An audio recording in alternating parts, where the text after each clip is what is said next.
laisse-moi te dire un truc. 200 cheveux qui tombent après ton shampoing, c'est totalement normal. Tes cheveux qui sont morts vont rester à peu près 2 à 4 mois accrochés à ton cuir chevelu. Et ils attendent seulement que tu les touches pour pouvoir se libérer. Si tu décides de laver tes cheveux une fois par mois, c'est totalement normal qu'il y ait un mois de chute qui tombe d'un coup. Tu as des chercheurs chinois qui ont fait une étude à l'université de Pékin sur 176 personnes. Tu avais l'alopécie androgénétique, les effluviums et des personnes qui avaient une chute de cheveux normale. Une personne qui a une chute de cheveux normale, à chaque lavage, elle va perdre à peu près 28 cheveux.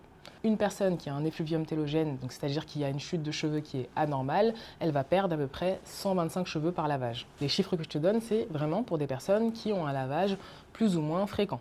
Si tu décides d'espacer tes lavages 3 à 4 semaines, voire plus, tu vas perdre 200 à 300 cheveux d'un coup. Et forcément, cette chute-là va te paraître impressionnante, alors qu'elle est totalement normale. Si tu vois que cette chute de cheveux dure bien plus longtemps, c'est-à-dire à peu près 6 à 8 semaines, là, il faut s'inquiéter.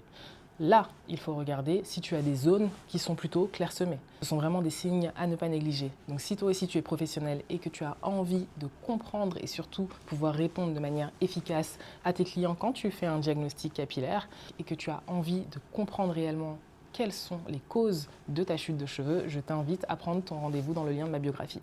À tout de suite.